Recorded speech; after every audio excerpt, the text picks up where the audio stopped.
ये है दोस्तों महाभारत के युद्ध के 5वें दिवस की व्यू रचनाएं। कुरुक्षेत्र जल रहा था।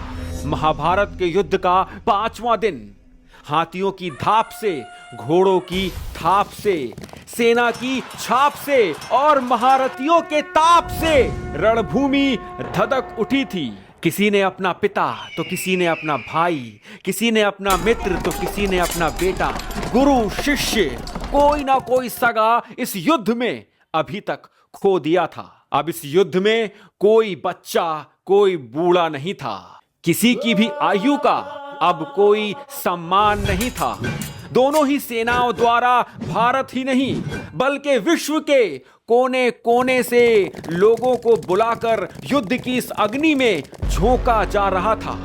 पांडवों को ज्ञान था कि 11 अक्षौहिणी सेना के सामने 7 अक्षौहिणी सेना अधिक समय तक नहीं टिक सकती है, परंतु भगवान श्री कृष्ण का साथ इन पांडवों का मनोबल बढ़ा रहा था। आज युद्ध के 5वें दिन पांडवों ने शेन अर्थात क्रॉन्च व्यू की रचना की थी।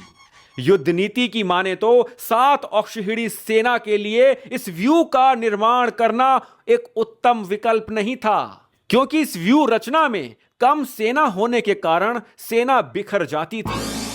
शेन पक्षी के आकार की इस व्यू रचना की संपूर्ण शक्ति इसकी चोंच में होती थी, और जिस प्रकार एक सारस पक्षी अपने शत्रु को डराने के लिए अपने पंखों का आकार बढ़ा लेता है, कुछ उसी प्रकार यह व्यू भी शत्रुओं को डराने के लिए बनाया जाता था। अपनी सेना को अधिक विशाल दिखाने के लिए इस व्यू की रचना की जाती थी, परंतु ये छोटी सेना के लिए एक बहुत ही प्रभावहीन अर्थात कमजोर व्यू रचना थी, क्योंकि इसमें पंखों को विकराल दिखाने की चेष्टा में सेना बिखर जाती थी, और छोटी सेना यदि ऐसा व्यू रचती है तो उनका संहार करना आसान हो जाता था। वहीं कौरवों ने रची थी मकर व्यू रचना, जो जैसा मैंने आपको चौथे दिवस में बताया था कि एक आक्रामक व्यू रचना थी, क्योंकि उसमें सेना एकजुट रहती थी। अब दोस्तों चौथे दिवस भी पांडवों ने एक रक्षात्मक अर्थात डिफेंसिव व्यू की रचना की थी, और यहां पर 5वें दिवस भी पांडवों ने ऐसे ही डिफेंसिव व्यू की रचना की। ऐसा क्यों? इसके पीछे एक बहुत बड़ा कारण था।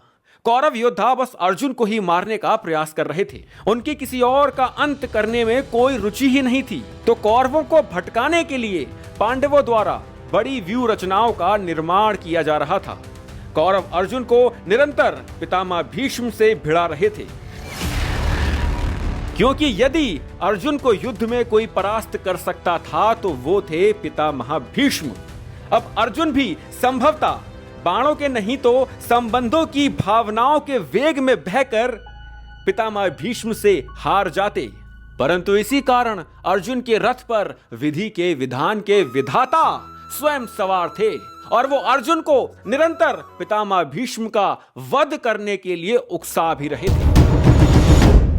एक तरफ जहां अर्जुन पितामह भीष्म के साथ साथ त्रिगर्त राज सुशर्मा के भिड़ंत में व्यस्त थे, तो दूसरी तरफ आज का दिवस पूर्णतः भीम के पराक्रम को समर्पित था।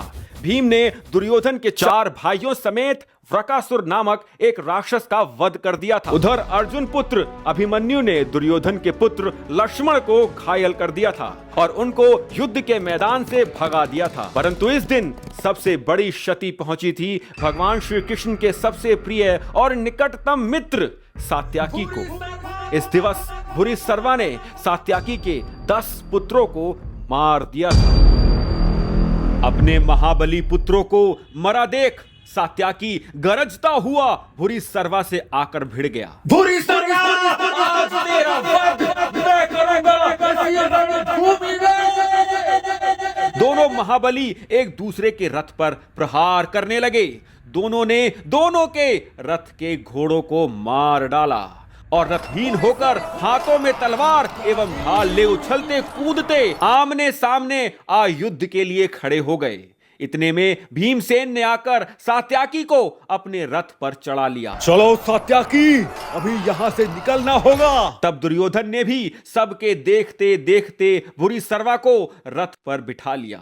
संध्या काल आते आते अर्जुन ने बड़ी तेजी के साथ 25,000 महारथियों को मार डाला और ऐसे अंत हुआ महाभारत के युद्ध के 5वें दिवस का।